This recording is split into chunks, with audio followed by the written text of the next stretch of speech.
What's good, everybody? Schmitty here with Talkin Schmit, episode 162. We got Ryan Decenzo on the show today. Ryan, pro skateboarder for Darkstar skateboards. He owns, arguably or not arguably, he owns the biggest kickflip ever recorded. Good dude. This is me and Ryan talking shop on his drive to Poods Park. Hope you enjoy it. Skate shop of the week. Wah! It's ignition. Shout out to Brian Sieber and the crew out in Lancaster, Pennsylvania. Big ups. Thanks for everything you guys do. Public service announcement. And this one goes deep because I've been on one for I don't know how fucking long now. I go into Atlas and I go and check out the boards, and then I look at the Mason by Rio. I want to say 8.28 with a smaller wheelbase, just a little bit smaller, but not 14. 14's too much. And that graphic, shout out James Kelch, you better be getting paid for that, because that's why I bought it. Because of the Delta, United Airlines, American Airlines commercial with that boy looking up at the sky on the Everslick. And now it's on a Mason board with that girl getting abducted by the aliens. Shout out, it gives me memories, brother. I went in there. They hooked me up with some big balls, some spit formulas, 53 millimeter. They do not flat. Actually, my fourth pair flatted, but my ground shit. So I give it to them. Out of four pairs, one flat, which is mind blowing on the streets I live on. Go get yourself. Moral of the story: go get yourself a new setup. It will change your world and get your fire going again, because it just did it to me. Shout out Atlas, shout out Andy, shout out Mikey, shout out Chica, shout out Kid Who's Growing. You guys just made my day, and I love you. Thank you so much. First and foremost, thanks to the bros of the love letters, we got a new sticker. Put this bad boy up on the wall. How appropriate, right next to Joker's skate shop. Hey, Jokers, are you guys going to carry some Talkin Schmit? Be nice. Let's listen to some of the advertisements we have here on the old pod. Head on down to your local shop. Ask Blood Wizard Skateboards. Or visit bloodwizard.com for all your conjuring needs. Tickety-tack. Hey, it's Corey at Blue Plate, 3218 Mission Street. Come see us. Meatloaf, fried chicken, deviled eggs, Dollar Olympia beers. We're here every day of the week. We got a garden, and we got smiles on our faces. Come let us make you happy. This is Ryan Decenzo, and you are listening to Talkin Schmit. Holy cannoli. It's cool, like tonight is the night. Yeah. Big Dog's in. Do we really want to be here? Oh, everything's changed. We on? Schmitty? Talkin Schmit. Talkin Schmit, dude! You gonna come out different. Shit my pants, lad. Your Rolodex is fucking deep. Holy shit. It's about the ones. Who is this guy? Thinks he's tough shit. What's up? Come on, Schmitty, what the fuck? Tell the skateboard police to come get me. What is happening? Let's hear it for Greg Smith. Yay!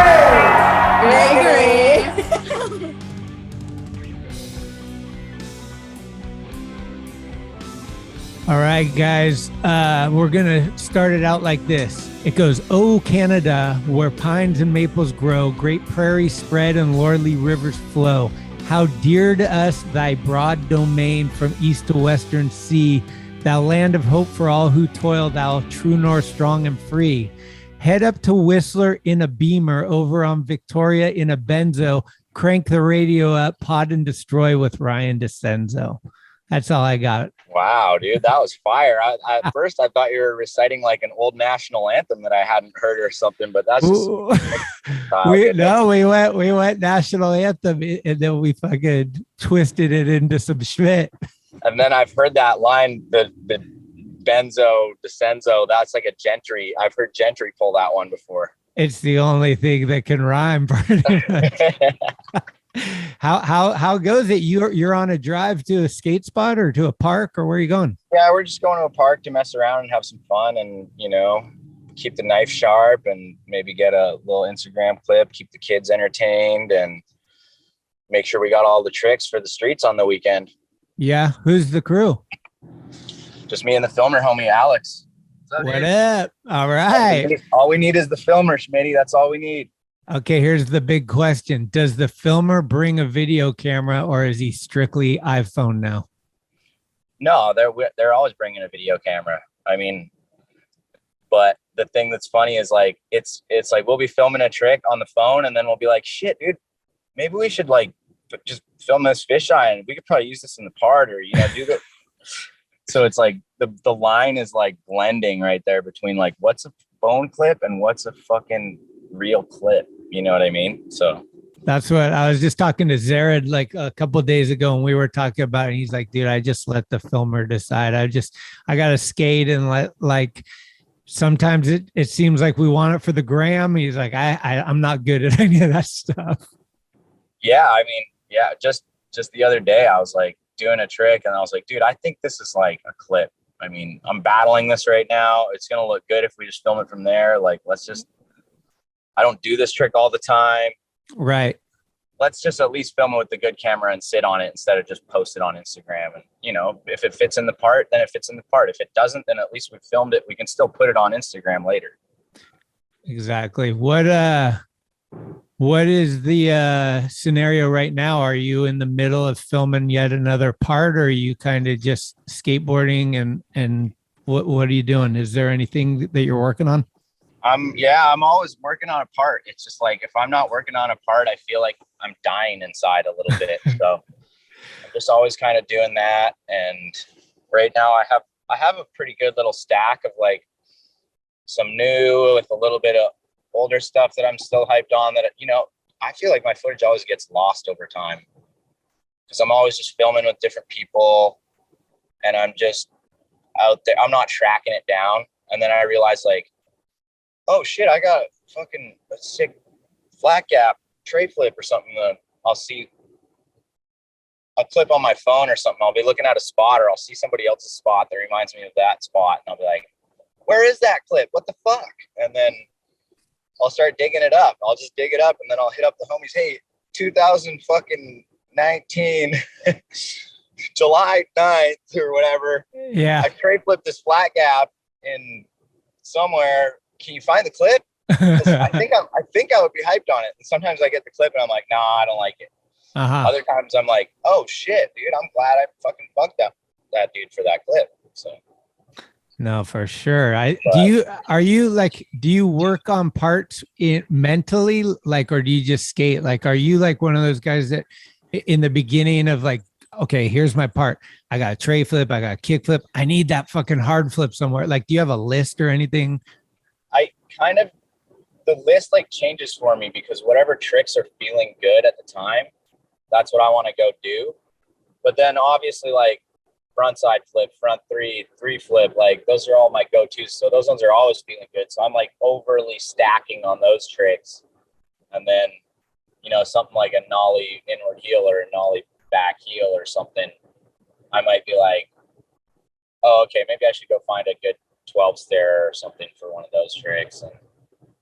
But usually I kind of just let it flow, let it ride for a while. And then once I have a couple of minutes of footage, I kind of look at it and go like, oh, well, hey, I don't even have a good, nollie front heel, nollie back heel, whatever. And, I've been doing those lately. So then I'll go try and get some of those. Or if there's a new trick that I've been learning on a rail or something that I've only done at the park, I'm like always trying to find a spot in the streets to get the real clip. You know what I mean?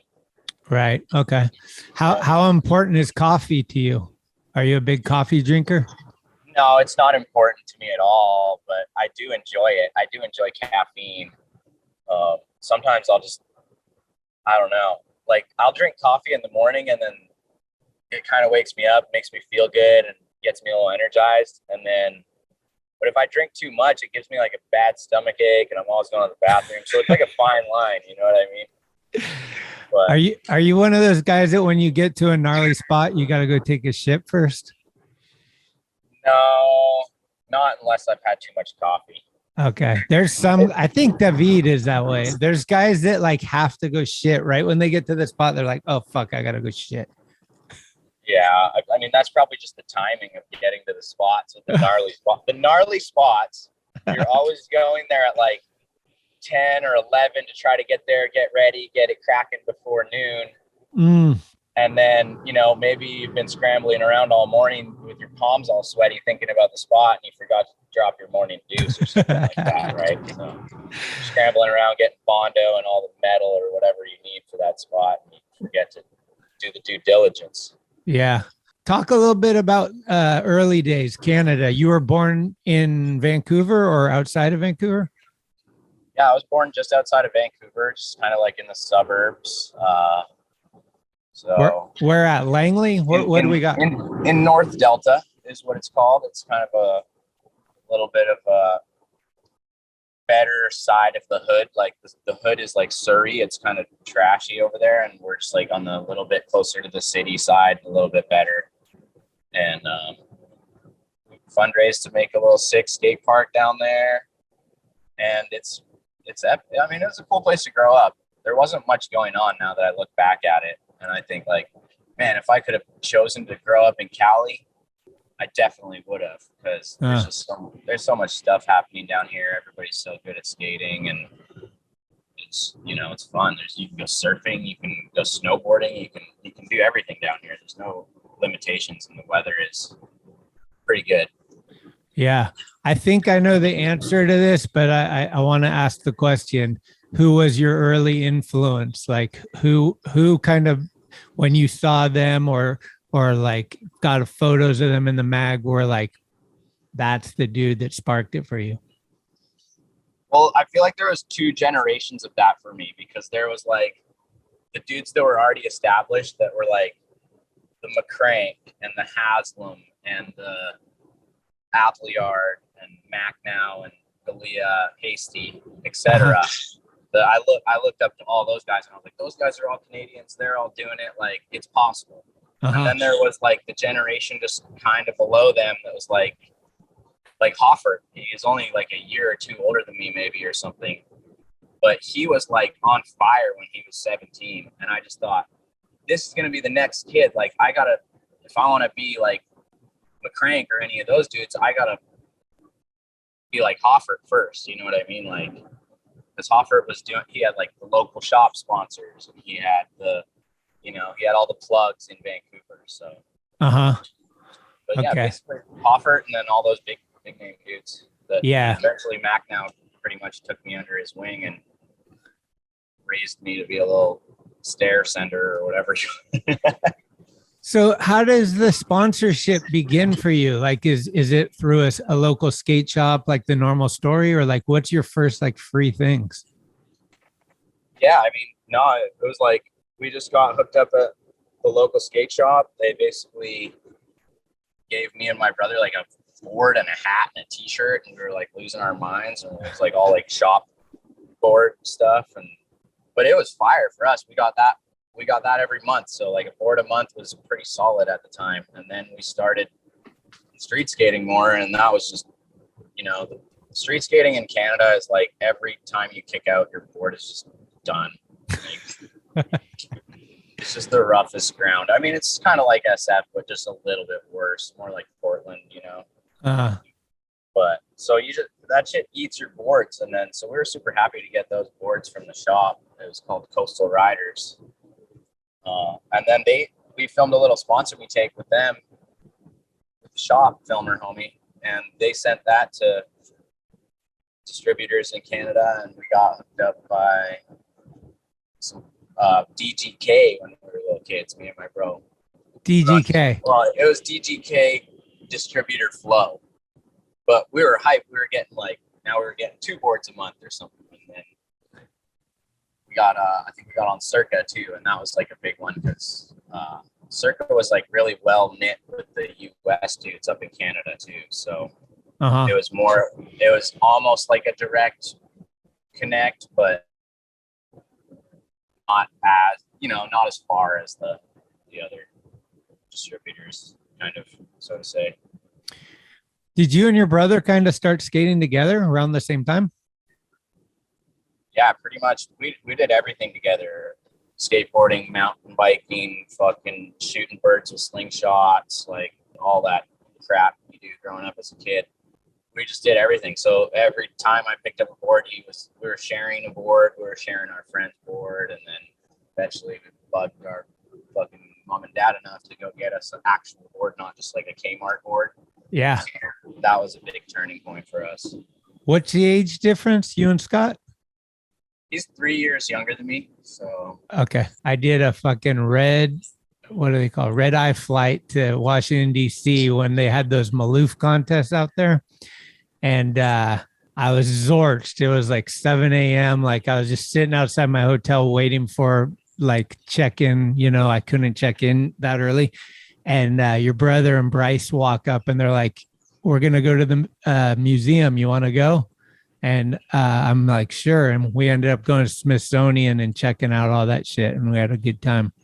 I always like Scott. He's a good dude. Yeah, he's the best, man. I miss him. I mean, he's doing good up in Canada right now. He's working some construction and skating in his free time and learning a lot about real life shit. So yeah, I'm proud of him. He fucking put it down pretty hard while he was out here. Yeah. I don't know. I think just the whole thing with him was he just wasn't like a people's person. When people would come up and be like, "Oh, you're Scott. Can you sign my this?" He'd be like, "Oh," he'd like turn away a little bit. He was like shy in that way, but it's not for everybody. A lot of people are in that way and stuff. Yeah. I mean, you don't really realize that, oh, I want to be a pro skater, but like, oh, I'm going to have to like deal with fans. And I mean, it doesn't sound that hard, but for some people it's not that easy, right? Yeah, for sure. When did you decide to come to live in US? Basically, Machnau was kind of pushing me like, hey, come down and skate and stay with me at the Globe team manager's house, when he kind of got me on Globe up in Canada. Was that Steve Black?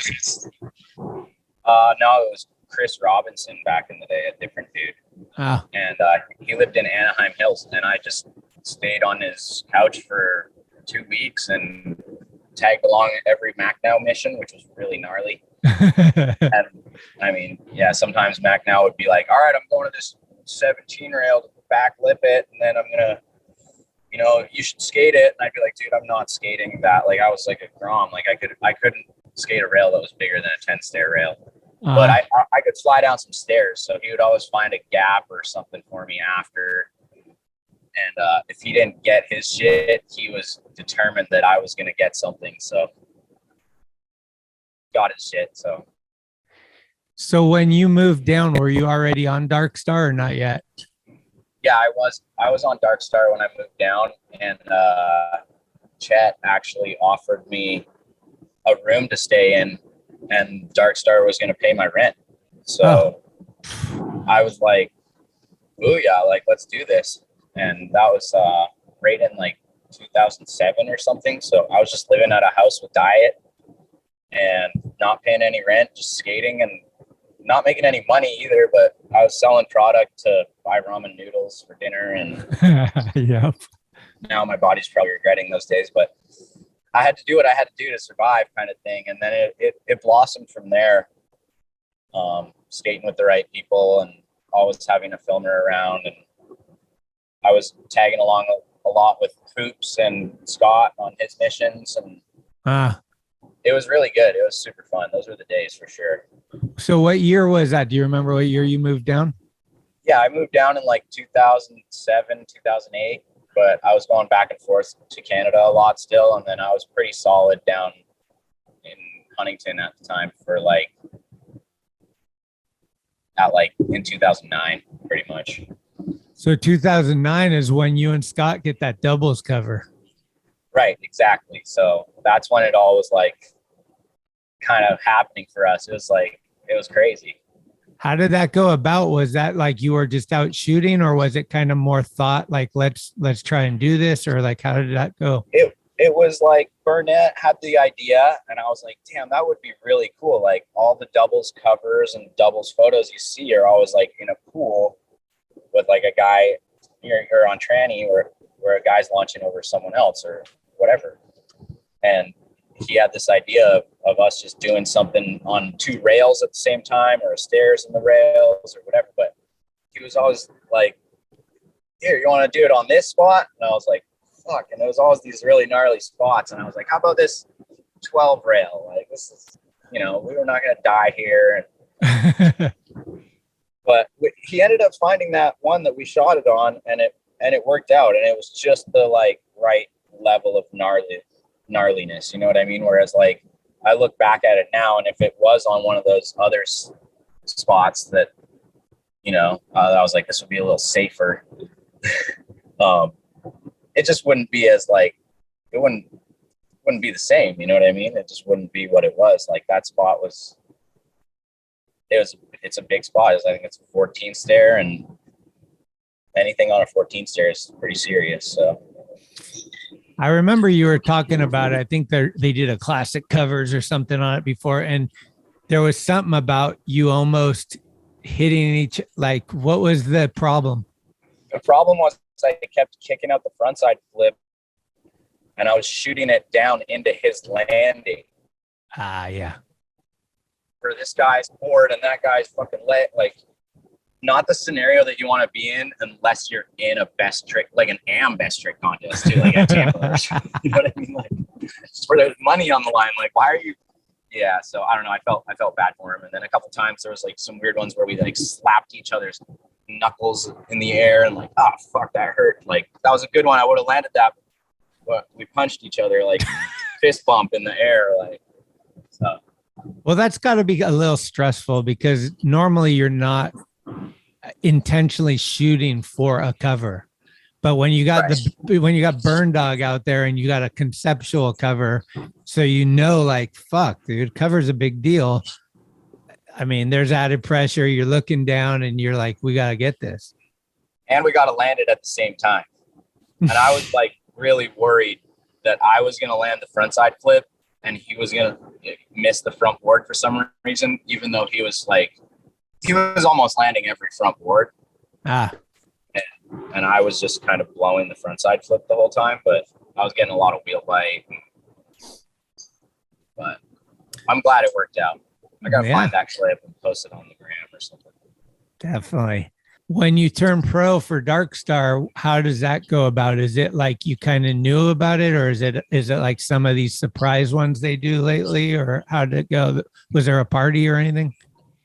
No, I don't think so. I think I was just so busy at the time, and it was kind of one of those things where I felt like, okay, I won Tampa Am. I don't want to skate these Am contests anymore. I really just want to skate these pro contests, and if I can't skate the pro contest without a pro board. I mean, that's how it was back in the day. Nowadays, not so much.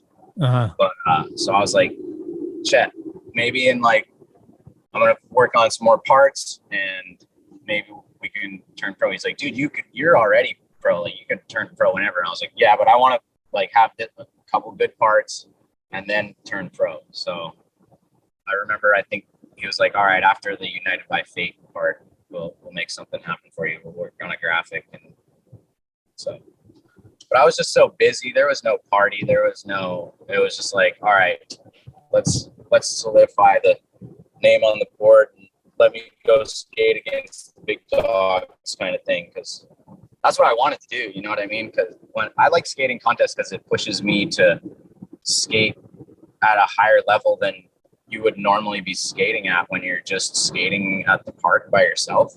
You know what I mean? It's like you just land shit that you wouldn't normally land in a couple of tries because everybody else has landed shit. Like, you have to. Yeah. I mean, there's something true about the energy in the air, right? Like, it's like, this dude just made it. I got to back that up with something.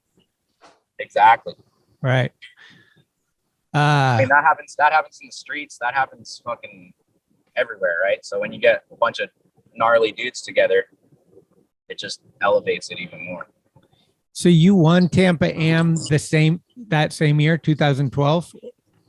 No, I won Tampa Am in 2008. Oh, I think I turned pro in 2009, at the end of 2009. oh okay. And I remember the first line that I filmed on my own pro board was in the Hallelujah video. And I remember thinking, this is crazy. I better do a fucking good line. I got a fucking name on my board. Dude. I better do the best line I've ever done. So what was your first pro contest? It was the Do Tour in Boston in 2009 too. And I think I got second and Scheckler won. Oh shit. Okay. Yeah. Were you tripping, or was it just contest wise? Was it similar, or were you like, God damn it, now I'm here with these dudes? No, I was fired up. I thought I won the contest low key. And Fabrizio, Santos, all those dudes were around back in the day. Oh, dude, you killed it so good. You fucking won. Like telling me all this shit. And then they still haven't announced me when it's like first and second. And I'm like, what the fuck? Did I win? Like, this is crazy. And then like Scheckler won, but I was like, damn, that was fucking nuts. I was fucking stoked, like got some actual money, some prize purse for second place, Right. Damn. It wasn't no am $500. Yeah. So I think that was all right, cool. I can buy fucking real food now, like good groceries, and that's when it started all popping off for me. Nice. So is that around the time where you get on Red Bull too? I was on Red Bull as an am when I won in 2008. So, but I think they were paying me super small amount of money. So that was my money that I had to save for, because what happened was 2008 was when the recession came. So Darkstar was paying my rent for 1 year at that house. And then they were like, oh, we can't pay your rent anymore. And I was like, all right, I got to ride for Red Bull then, because they're offering me $250 a month and my rent is $300. So that's pretty close. So this is my only chance to make it happen. Sorry, Chet. I know you don't want me to ride for Red Bull and whatever. It was taboo back then to have an energy drink sponsor. Scheckler was the only one, and maybe Joey Brzezinski or something. I can't remember, but I remember being like, well, fuck it. Red Bull's legit to me in the motocross world and all these other worlds. So it's just skating. The skate industry is tough, you know what I mean? But that was my only option. So I fucking ran with it. Yeah. But then what's looking back from the time you got on till now, what's the best Red Bull trip you've been on? Have you gone to some epic Dubai experience or something? I don't know. That's a good question. I don't know, but we just had this pretty sick trip out to the UK one time with Naratko was on it. And Jeremy Rogers was on it. And I mean, it was a fucking crazy squad, but it was a good time. We just it was my first oh, this is how we do things at Red Bull. We just ball out and have a good time. The skating does it itself. As long as the guys are having a good time, we're going to get shit done. And that was basically what happened. Yeah. Have you been on some trips with Beeble and Scheckler and? Yeah, me and Beeble went paragliding in Aspen once. I think that was one of the scariest things in my life. And just doing it with Beeble was just absolutely epic because it was hilarious. We were both shitting our pants. He's so funny. I don't even ever want to do that again. It was actually scary. Really? Okay. Yeah, I was going to ask you what the most scared you've been. That might have been it. I mean, not skateboarding, maybe. Yeah. We ran off the cliff, and the first time, we didn't go off the cliff. We almost went off and the chute didn't open. So we had to pull it back and reset because there wasn't enough headwind. Oh my God. And then the next time we went off the cliff, it opened, we went off, and I'm not with Beeble, I'm just with some other guy, right? And a pro, or I hope he was a pro. But so then we go off, and I'm tucking my legs up to not like clip the trees. And dude, I thought we were going down. I mean, once we were out in the air, it was pretty chill, but the whole takeoff part with that paragliding shit is not safe. Fuck, that's insane. Yeah, I don't know if I got that one. Is it true you've done up some pretty, like, you're more than an average downhill ice mountain bike rider? Not mountain bike riding. I have done motocross, not really motocross, but flat track motorcycle racing on a frozen lake. Oh, okay. That's what I used to do a lot, and it's really, really fucking fun. Really? So in the winter in Canada, the lakes freeze over and they plow them out with a snow plow. And then you take like a regular dirt bike, but you put metal studs in the tires so that it hooks into the ice. And then you just do laps on an oval circle going like 80 miles an hour. No way. Yeah. So like when everybody else is getting into hockey, that's what you got into? Pretty much. I mean, my dad and all his friends were into it. And it was just one of those things. When I was a Grom, my dad was taking me there, but I was playing hockey on the ice with, some buddies. And then eventually I realized, like, fuck, this shit looks pretty fun.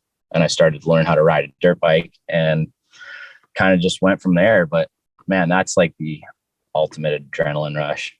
Yeah. Just any kind of motorcycle racing. Definitely. Yeah. Let's talk about this big king of the road anti-hero experience.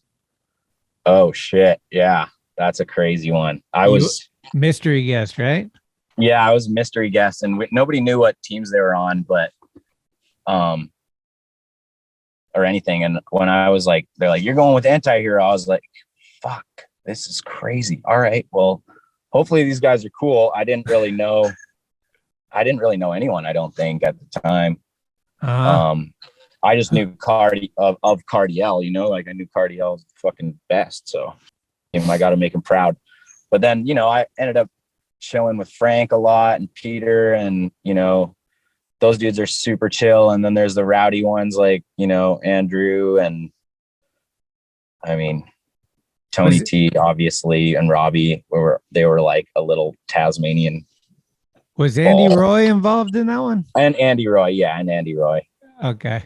So there was like two vans on that trip, and there was like the bigger van that was like, we ended up painting it yellow, and it was a school bus. Cool. Yeah. Okay.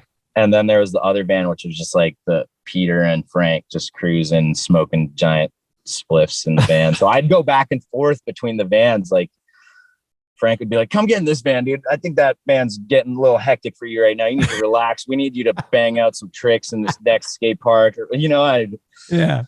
It was pretty fucking classic. Was P-Stone the filmer? Yeah, P-Stone was the filmer. P-Stone, that was like major bonding moment with P-Stone. He had my back so hard. Like if I had any type of thing, it was like, "Hey, P-Stone, can you help me with this? What the fuck are these guys doing? Like, what's the plan?" Like if I had any questions or anything, I would just go to P-Stone first. He'd be like, "Here's a beer. And then this is what we're going to do." I'd be like, "All right, cool." He was like so good at chilling everybody out. Yeah, he is the best. Fuck yeah. Man. What was the craziest thing you had to do on that trip? Like skate wise, they handled all the crazy stuff. They were like, "Don't worry, Ryan, we're gonna do all the crazy shit." But oh, so you just had to, you were just like the assassin for the book on the tricks. Yeah, they were like, "Can you do this kickflip nose grind on the 6-foot quarter pipe, and then nose Manny nollie flip into the 6-foot quarter pipe, and then like all those things." So I did all those, but then the one that I did that kind of stuck was like the hot dog eating kickflip, manual kickflip. You had to eat like, oh yeah, 2 hot dogs, or I don't even know, but we bought the shittiest little fucking wieners and stuffed them in this bun, and I probably ate like 10 of the things, and trying to do this kickflip, manual kickflip while eating a hot dog. And dude, I felt like such shit after, because we were partying in the van, driving the whole night before. But then that was my meal for the next day. It was like, nah, I think I threw up a bunch, but that's not anything out of the ordinary for me. Oh man. Yeah. I remember that. that trip when they got back? Like I think you guys skated those stairs in San Jose. San Jose, Yeah. the blocks. Yeah, Like I kick flipped it, I think. Yeah. Okay. Yeah. Yeah, I remember when they came back, they're like, yeah, we're just gonna. Was there something in the book that you looked at and you're like, this is impossible? Like, what the fuck is this? Yeah, dude, for me, it was just like the back 270 nose blunt on a flat ledge. I kept trying it forever, and I would lock in, and then my wheels would be all waxed up from the nose blunt slide. And then when I would come out onto the ground at the skate parks, it was slippery. So I was just slipping out. I remember Frank was putting grip tape on the ground for me to try to get me to do it so I wouldn't slip out. But that, I don't know, that at the time, I feel like that still seems impossible to me. Like back 3 nose blunt on a flat ledge. I don't know. It feels like each book that there's like at least 1 or 2 tricks that are like, this is not going to happen. And then sometimes it does. Yeah. Like the year, I think Evan Smith, nollie tray flip on the handrail. Like nollie tray front board. Yeah, it was like, that's impossible. And then he did it. And now people do that. I think like if they didn't put that in the book, that like wouldn't be a trick nowadays. Yeah. I mean, maybe it'd be like a couple of years later. Crazy one. So what about when you got the cover a solo 2014, you got the Thrasher cover by, you had a doubles cover already, but this was your cover. Yeah. What's the feeling when you get that? Like, how are those different? How are those similar? Like, it's always an honor to get the cover of the mag, right? Of course. Yeah. It's a huge honor. I mean, that one I feel like I wasn't really expecting to have a cover for that. I thought we had other good photos, and I thought they're going to pick something else, but I guess that front blunt, Burnett just liked the way that it looked, and it was definitely a gnarly front blunt. I wasn't even planning on going to do anything on that rail.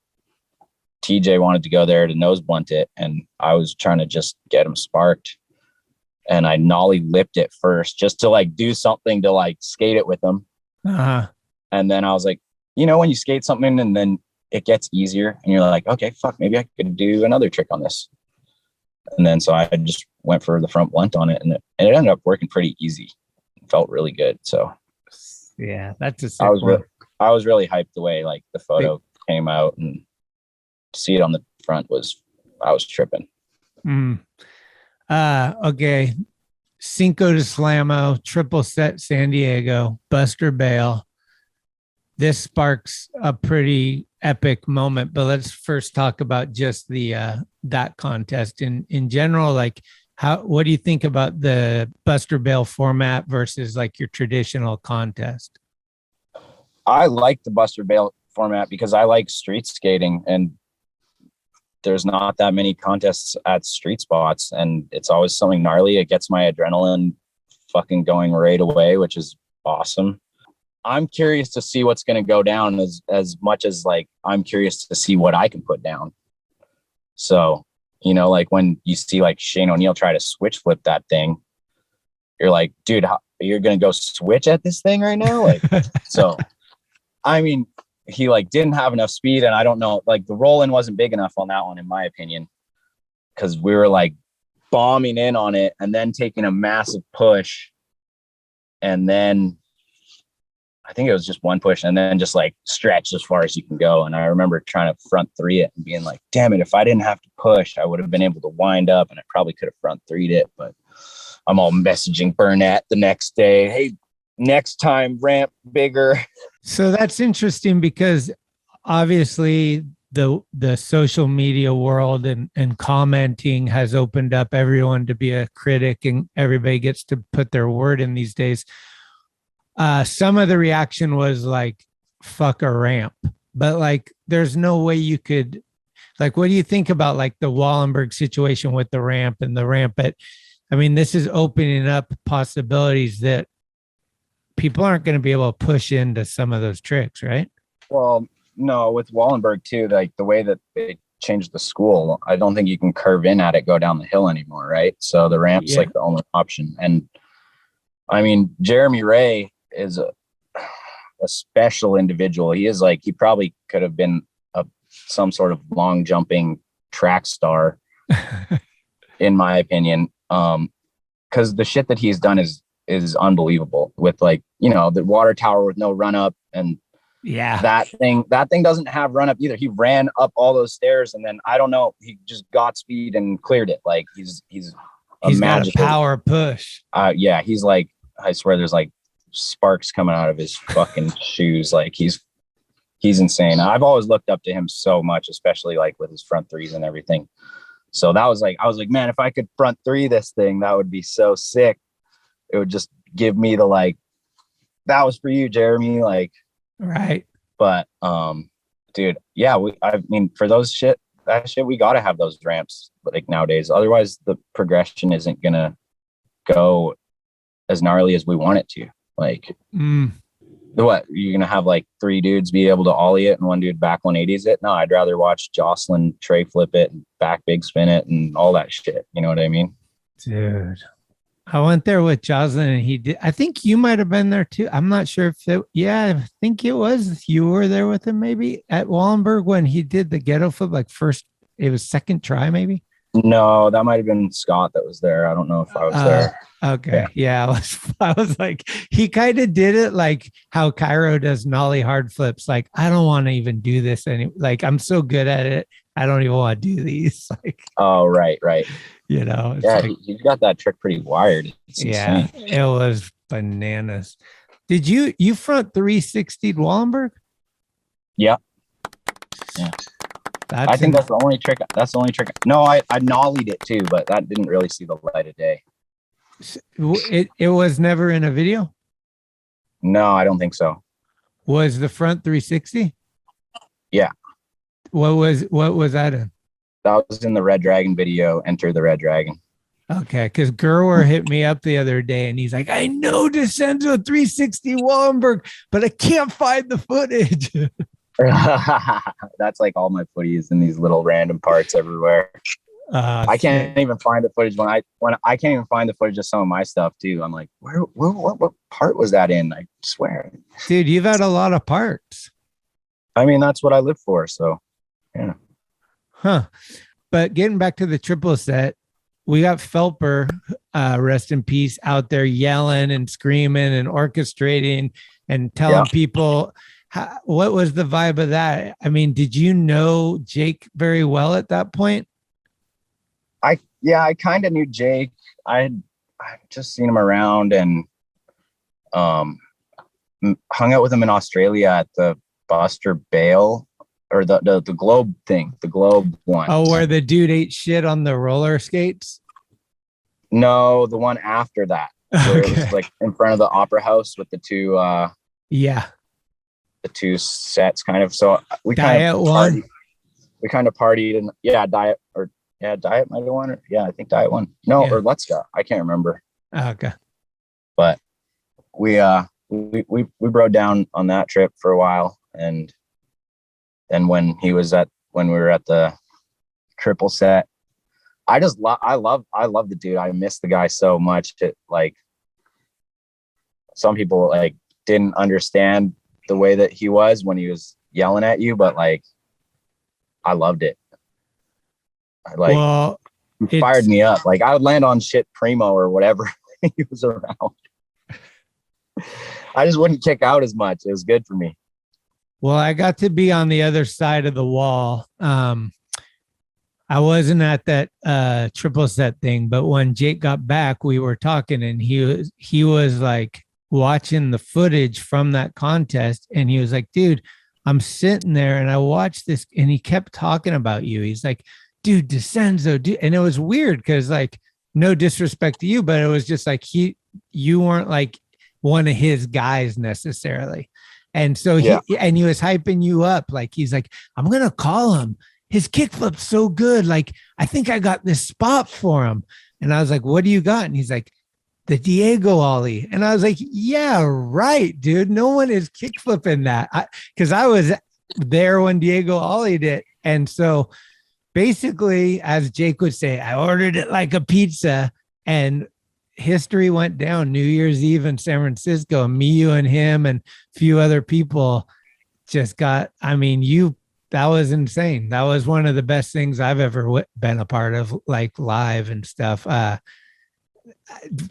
obviously there was probably pressure, just like getting a call from Jake at the mag and saying, I want to do this. And then you and who was it? Was it TJ the first time came up and we're looking at the other set and kind of fucked your ankle or something a little bit. But then you're like, I'm coming back. And then we stayed in touch and somehow, I don't know why, but it was New Year's Eve.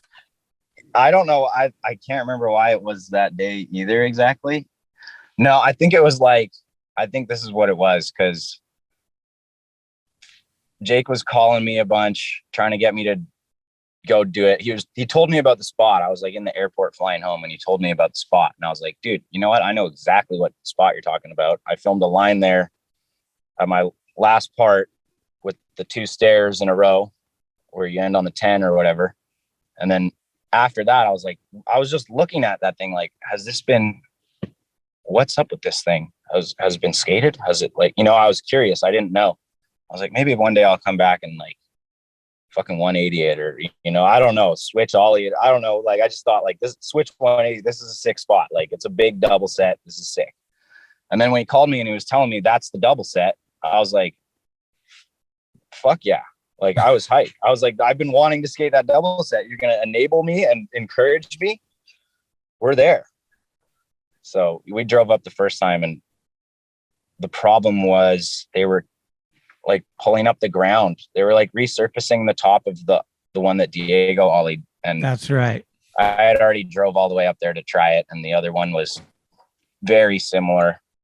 So I thought I'll just try that one. And I thought I had that one that day. And then it just took 1 or 2 bad kickouts and my heel blew up. And then Jake was all fired up and he was calling me like so much. And I was like, fuck, dude, believe me, I want to go do that. But right now I have a heel bruise. I got to go to Germany and skate with this heel bruise in this contest. It's not going to be better for like a little bit. And then he's like, when's it going to be? Calls me like, another couple weeks. How's the heel? Is it better yet? Are you ready? I'm like, I'm going to send you some Jake, arnica. Honestly, it's probably going to be better in like 2 months. And he's like, all right, how about December 31st? Like, cause I was in like 2 months or something. I was like, all right, fine. You know what I mean?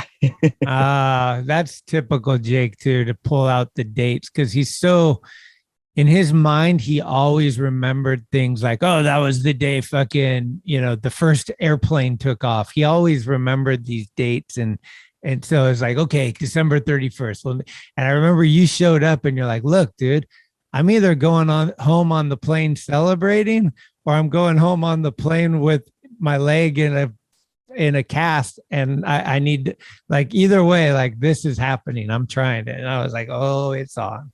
Yeah, exactly. No, and I was more prepared that time too. I had like better, like thicker shoes, and I think I had an extra board. I was sleeping at Double Rock. I was just kick flipping down the the old double rock. Down the Double Rock double set, like over and over and over. That was like my little prep for that, and after that it was just float and hold on. So that's like the biggest kickflip. Is that just like, do you just put that on your shelf and then you're like, okay, I got to work on different other tricks if I'm going to go big, like, or like are you in your mind? Are you like, maybe I can find something bigger than that? Or you're like, I'm retiring the kickflip. No, in my mind, I'm like, I know, like, I don't want to claim anything, but I have some stuff that I've claimed to the homies that I want to do that might be bigger than that I would be hyped if I could do. I'm gonna leave that up to surprise. Hopefully I can get it for something. Okay. Maybe another My War, who knows? Yeah. But it's not going to be the same without Phelper, obviously. But no, I mean, there's no way I'm not retiring kickflips. I'm trying to kickflip off big shit all day. It's the best feeling. So fucking hell. For you, are you more like, what is harder for you, length or height? Some people are like, I can do a long kickflip, but I can't do a high one. And some people are like, the drop doesn't bother me, but I can't get the length. I don't think I have a problem with either. I just, you just adjust to whatever it is. But if you can't get enough speed and it's long, like that, the triple set in San Diego, then you're going to have trouble with the length. Right. So, yeah.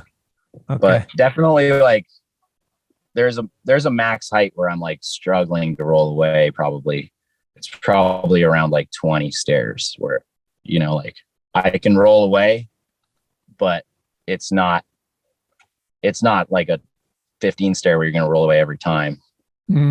It's just those extra couple stairs that are like that extra impact. You got to tighten your trucks up a little more. You got to land a little more centered. Like that's where it gets gnarly. Yeah. You don't have that many bales either. Like you don't, you have less bales. Like even if you don't bruise your feet, your legs are going to be like jello after 6 or 8 tries. Like you're going to have a weird pop. Like that's what bothers me. Okay. I know you just got to the spot, so you just got a few more. I'll try to get through these real quick. You're good. We're just chilling.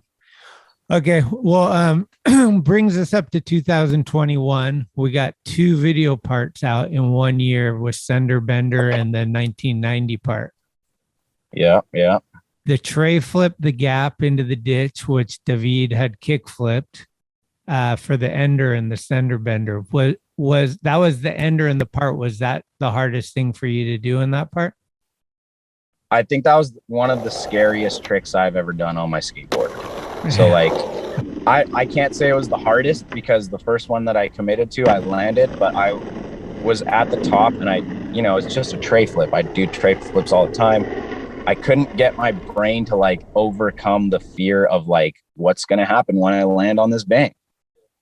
I didn't ollie it. I didn't do anything first. I just started flinging them.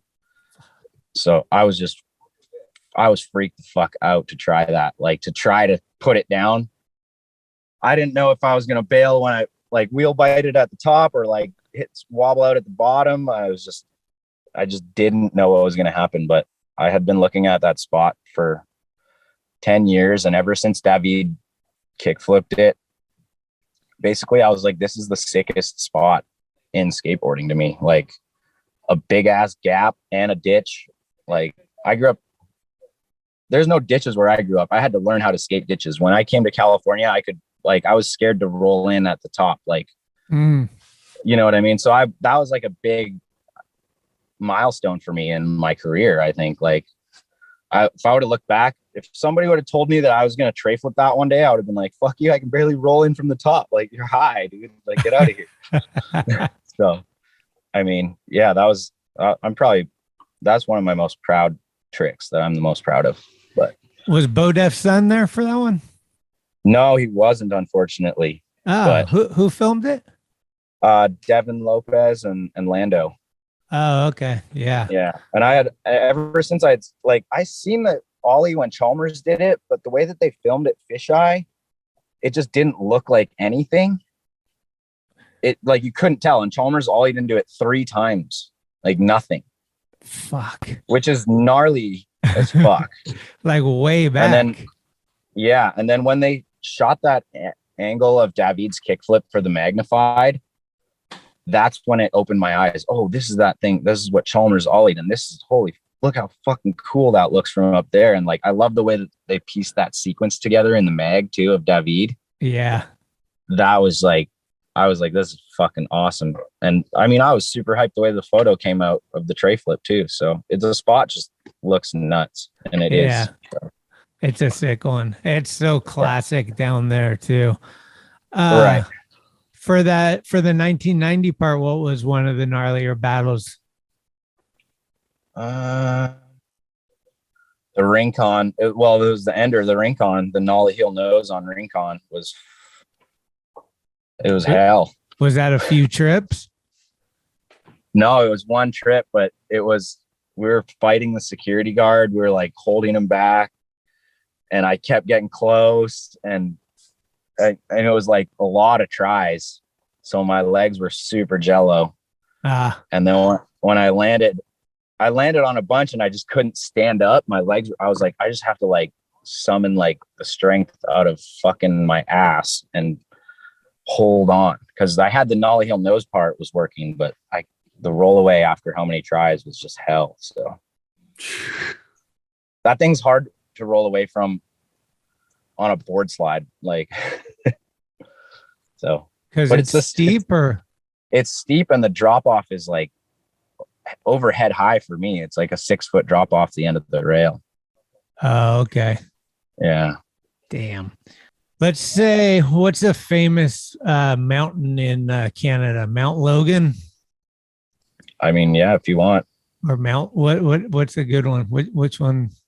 I don't know. Whistler. Whistler is pretty famous. Okay, let's do Mount Whistler. And we're talking 5 heads of Canadian skateboarders.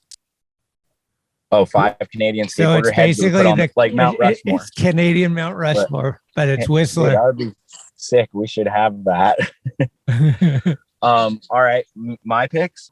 We'll go Machnau, Moses, Appleyard, McCrank, and we get one more. Who's the last one? We'll put a random one up there. We'll put Paul Trepp on there too. Paul Trepp makes it. Just because I love that dude. And there's a red dragon behind it. Yeah. Those guys all have red dragon tats like on their face. And yeah. Except for McCrank, he's got like an antisocial one across his forehead. Right. What's the best thing you've seen in person that you were there for?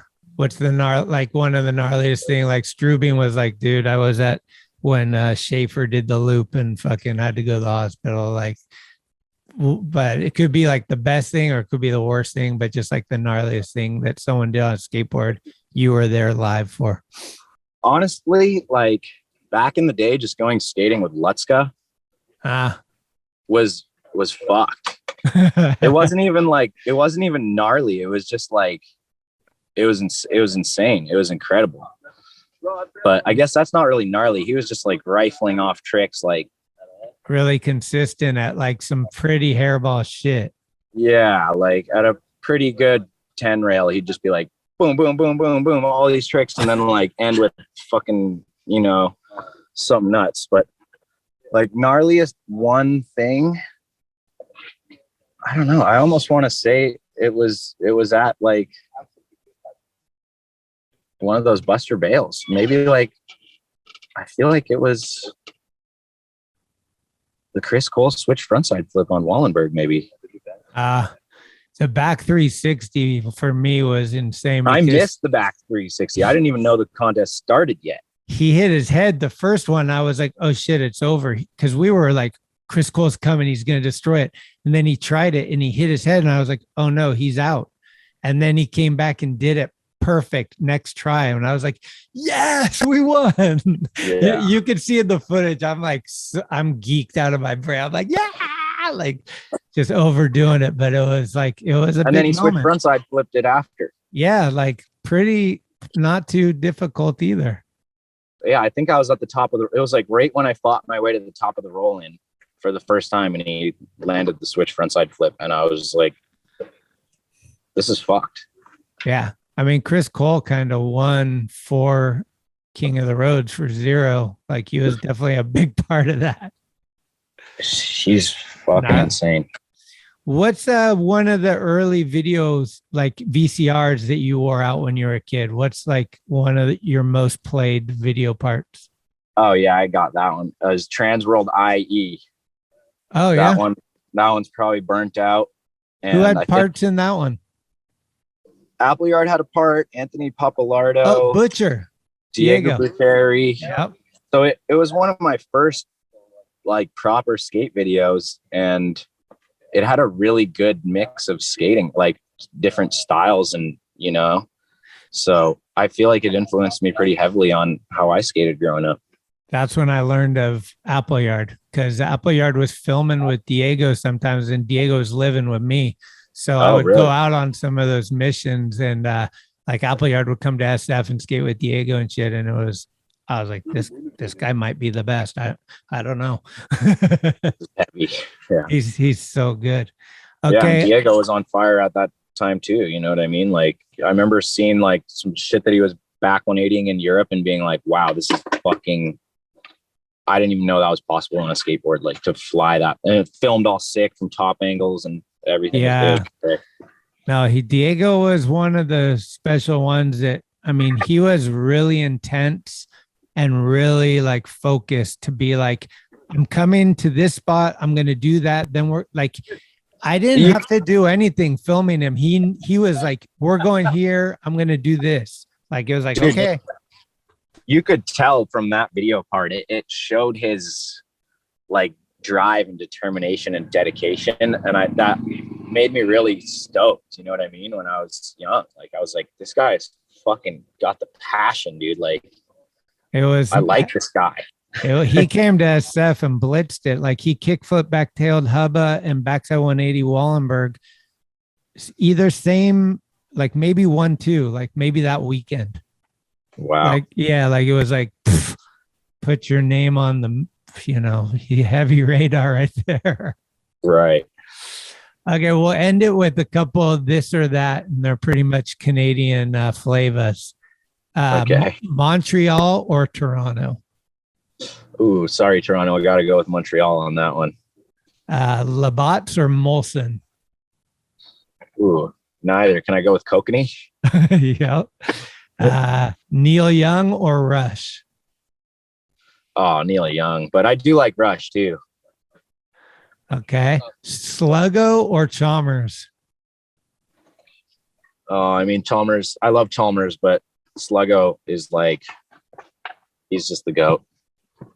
He's still ripping, dude. I mean, Chalmers, I'm sorry, Chalmers, I don't see any clips. Sluggo's still doing tricks, dude. Dude, even what Smith grind? The last Van Park series I went to at Van Hastings, Sluggo showed up and did the fucking rodeo flip, the back. He did the backflip fakie, yeah. It was so great. Like, the place went nuts. I feel like he's the kind of person too where he's like, I'm gonna do another backflip again soon. Like, I don't know when. I'm gonna do another one though. Like, you never know. All right, this one's gonna be tricky, I think. Red Bull or Red Dragons? Ooh. I mean, I got to go with Red Dragons because they've had my back for days, and they let me break into their skate park when I was a drum, and so yeah. Okay. What about Red Bull? I wouldn't be skateboarding. I wouldn't be still a pro skateboarder if it wasn't for Red Bull. So they take care of you good, huh? Well, yeah. I mean, they saved my ass back in 2009 when the recession hit. They gave me my $250 to pay my rent in Huntington. I would have been out. Otherwise, I would have been pieced out. You would have seen clips of me in Canada, but that's about it. Yeah. What about movies? Fubar or Strange Brew? Strange Brew. Okay. And then what's your favorite OG Vancouver park? Oh, I mean, dude, it's demolished now, but it was the old Ladner Park. Ladner? And is that the one in the Plan B video? Yeah, it might be in the old which plant, Secondhand Smoke or something. I think so. I forget who's. Oh no, that Colin, might be Colin McKay was skating there, I think. It might be the Richmond Park actually. Oh, okay. But Ladner, the Ladner one was where I grew up seeing all these dudes skate wearing all this Red Dragon shit. And it was the first time I thought I was seeing pro skaters, but some of them were just fucking ripping ass, like Sean Hayes or whatever. Like, and I didn't know the difference. I just knew these guys are fucking killing it. And I missed that park. It was like a really sick old style park. I wish they didn't tear it out. I love the North Van one just because that was like when I went up there for the first time, like we were going for that park. Like that was the one that yeah. And then like later Wade Spire did some transfer out of there that was like everyone would do it, I think, into the bowl, and he came out of the bowl like at that bottom hip, and it was like it was really sick. Real, I don't know if it's real quick or not, but like, what was the? We can talk forever, dude. I'm getting fired up off this conversation to go skate the park right now. Oh, okay. Well, then I was wondering what your Olympic experience was like. From my perspective, it looked like you went as an alternate. Yeah, I went as the first alternate for street skating. So if anybody in the street, so who contest went for Canada, or were you want this is for Canada, right? yeah, no, it's for everybody. If they're like, except for Brazil and Japan or something, unless something like that. But pretty much if anybody else got hurt, like, you know, Axel from Belgium or whatever, who I would have been able to get in there. So so Canada wasn't even in the Olympics? no, we were. Berger and Mickey were in there. But I mean, yeah, if those guys got hurt or something happened, I would have taken their place, or I would have taken a certain amount of other people's place, but not. There's a couple of people that were above me in the rankings, so they would have taken the American dude spot, or the Brazilian dude spot, or the Japanese dude spot. Okay. And so everybody's in a bubble. You're like kind of locked in your hotel room most of the time? Yeah, I was just kind of trapped in my room, and they didn't even want to let me go watch the contest. And then I bugged everybody to like, let me in there, fucking let me watch. I'm part of the committee of making this shit better. I need to watch, and we need to figure out how we can make it better for the next one and shit like that. So I convinced them to let me in to watch it in person, but it was hot and miserable, and we all had to wear our masks, and it was an experience, that's for sure. Right in the middle of pandemic city. What did you like? I know it's hard because of this situation, like normal situation, it would have been a lot different. So there's a lot of things probably that are obvious, but was there something outside those obvious ones that like, you're like, hey, we can do this better? Like what kind of things did you learn from it? I just think like the way that some of it's organized, and you know, just like they're always asking input on the course, and like, you know, they made like a giant course, but like you don't really need a giant course. You just need the right obstacles and it to flow right, and maybe something a little different, or you know what I mean? And so sometimes it's just looking at the course in person, and then other times it's, you know, we got to change something in the format where, like, you know, this doesn't really showcase skateboarding in the best way that it could. People who are watching who don't understand skateboarding like we do are confused what the fuck is going on. Like, make it a little bit more straightforward, I think, for the general public. That's the challenge, right? It's like because no one, I mean, unless you're in it, you don't really know. Like, nobody knows what a switch heel is versus a backside flip. Like, you know, like right. People just see it. And then if you're trying something gnarly and you keep trying it and you're not making it, people are just like, is this guy even good? Yeah, exactly. So like for the contest, I think that what the criteria is like making it gnarly versus making it like, so are you making it for the skaters or are you making it for the fan? Like, do you want it to like be a spectator thing where like, you know, like the bowl skating, people are pretty much on their tricks most of the time and it looks more right appealing to somebody that knows nothing about skateboarding. But street skating is very difficult, which we all know. But how do you like make it so like people could, like, maybe you don't want the just gnarliest trick for that. Maybe you want more of a run or something. Yeah, I feel like, you know, like I've always backed the Tampa, like one run or two runs, qualifiers, whatever, you know what I mean? And it's easier. The thing that is getting a little crazy with these skateboard contests is you're comparing a kickflip front blunt to a kickflip back blunt to a fucking, you know, kickflip back Smith. Like, what? How do you know what the fucking difference is? How do you know which one's harder? Like, I don't know which one's harder. You know which one's harder is the one that I haven't been doing. Right. So it's, when you're comparing apples to oranges like that, it's just there's so many gray areas where it's like, well, that trick's easier. And no, well, that trick's easier. And like, dude, like nobody fucking knows what's easier or harder. At the end of the day, when a dude does a run and flips his board fucking 9 times and the other dude flips his board 3 times and, you know, they're both perfect, probably the dude who flipped his board 9 times did a harder run. Right. I mean, that could be wrong. I mean, maybe if they're just doing kickflip 50s or kickflip nose slides the whole time, but it's easier to compare a fruit basket to another fruit basket than one apple to one orange. Sure.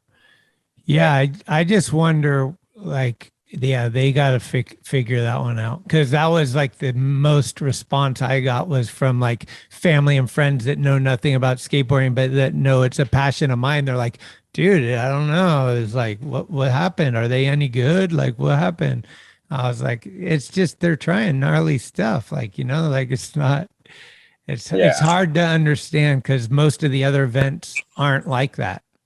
You know, exactly. Like if you watch bobsledding and they couldn't make it to the bottom, you'd be like, what's going on?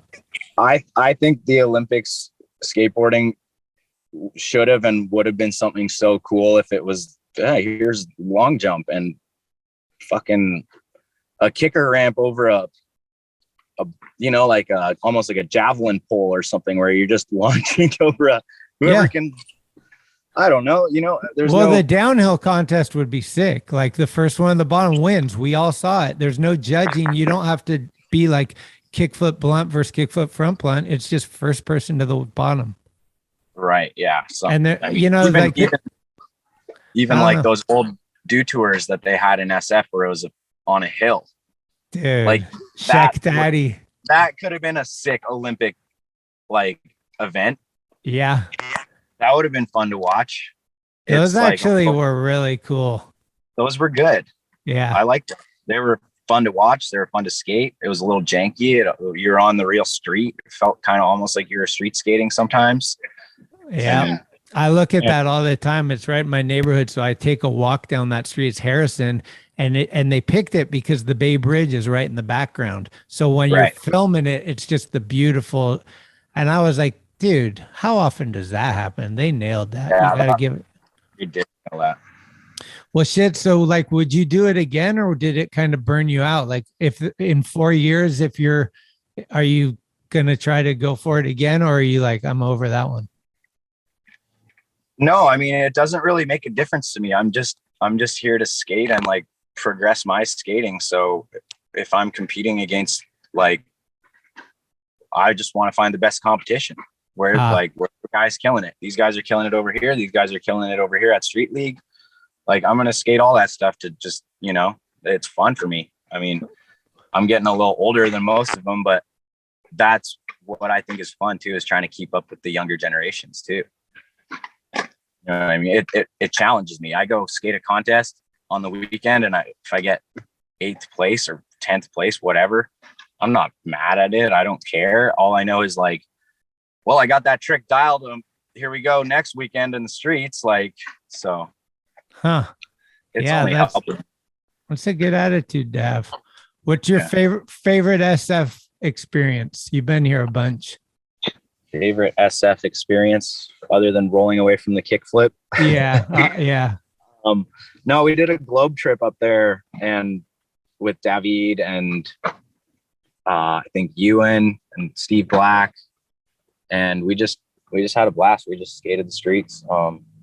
I've had a lot of fun times up there actually, though, skating with the Dime homies too, back in the day. And I don't know, every time I'm there though, I feel like, man, I wish I would have came back with more clips. It's like, it's tough up there. Did David and Ewan take you to Papalote? Yeah. It's their favorite burrito spot. The minute they enter SF, they're like, meet us at Papalote. We're going straight to Papalote. Yeah, the funny thing too is that place is right beside the Philly cheesesteak place that I was all hyped on. Oh yeah. I don't know if I don't think it's, last time I went there it wasn't as good, but yeah, I'm sure Papalote is still killing it. Papalote is bomb, yeah. Well, shit, dude, I appreciate you taking so much time. Enjoy this session today. Yeah, I will, dude. No worries. Are you meeting anybody there? No, dude. I'm at this Poods Park, and there's always some heads always show up, but for sure. So that's always fun, but I don't really care. I'll just skate around and do whatever. I kind of went a little hard in the streets on Wednesday, so I'm a little tired still, but. So you're in Leucadia and where do you live? I'm living in Dana Point now. I moved from Huntington a little further down south. Oh, how do you like it? Dude, I love it down there. It's a little bit more relaxed. Like, it's not so much of an LA vibe. It's a little bit more of a beach town vibe, surfer friendly people. And that's Andrew Allen hometown, right? Yeah, I think it is actually. It's a little more slow paced. I like it. It's nice. It's fucking relaxing.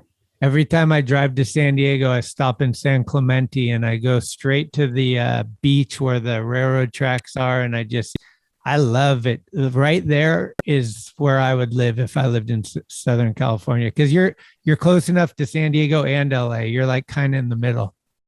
Yeah, it's actually pretty dope. It's kind of opened up my spot realm a little bit more. So like going down south, there got some more spots opened up down there. A couple other filmer homies sharing some other goods. And yeah, I mean, it's like a new territory. I come down, I'm like, what's this ditch? And I'll rip this fence off over here and then put a rail there. I burnt out Huntington already. I go up there and try and skate it. I'm like, fuck, dude, skated everything here already. Yeah, you got to move around. So there's so much stuff. Having a car is key for sure. Yeah, putting in the hours. I just bought a fucking van, a 12 passenger skate van. Oh, really?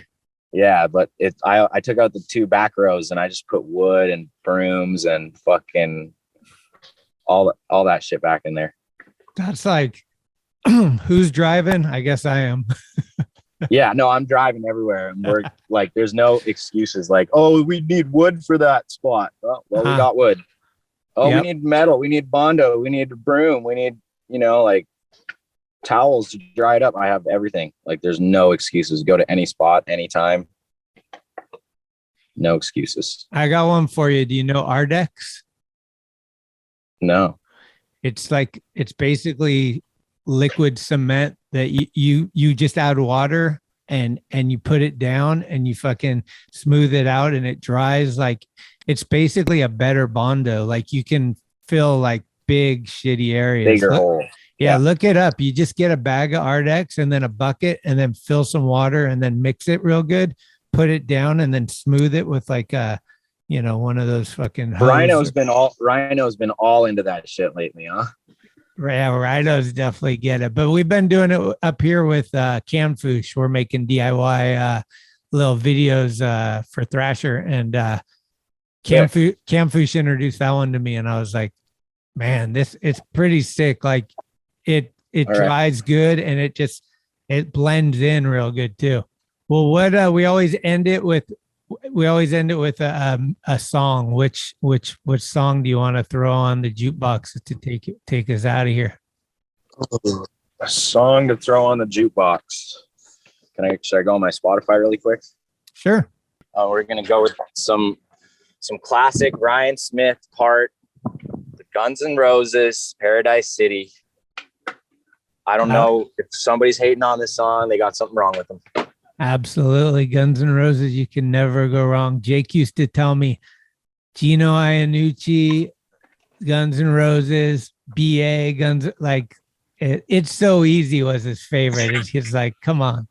Okay. It's so easy. Yeah. Well, dude. Yeah, that's a good one. Let's fucking try to connect sometime in the future in real life. It's always a pleasure. Yeah, definitely. Where are you? You're up in... I'm in SF. SF? Yeah. Yeah. Well, hopefully I'll be coming up there soon. Maybe try and get a couple clips up there for the next part that we're working on. And it's always good to have some SF hill flavor in there. You know what I mean? I'll start torturing you with photos. I found a spot. Yeah, okay, well, sick, dude. Thanks again. And hit me up anytime you're coming up this way, and I'll do the same if I go down that way. Of course, we'll do. We'll get coffee in Dana Point or something. That'd be nice. Oh, yeah. Hell yeah. All right, dude. Take care of yourself. All right, you too. Thanks, Schmitty. Have a good one. Okay, there. Peace. Thank you for listening to another episode of Talkin Schmit. You can subscribe to the show on iTunes, Anchor, Spotify, or anywhere you get your podcasts. When you subscribe, you'll get notifications every Tuesday of new episodes the minute they become available. Also, please leave reviews and a 5-star rating. It's the best way to help the show grow. All of the episodes will always remain free, but if you would like to help support the show, you can do so at TalkinSchmit.com. where you can pick up some merchandise like t-shirts, beanies, hats, and stickers. The website has an entire archive of all of the episodes, with extra photos and videos.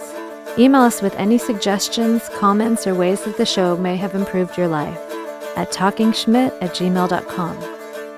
All interviews are conducted, edited, and produced by Schmitty. The intro music is Mary's Cross by the band Nature. A very special shout out goes to the executive director, Sharal Camisa. Shout out. This is Talking Schmit, where the Rolodex is deep, but the conversation is deeper. Keep the wheels greased.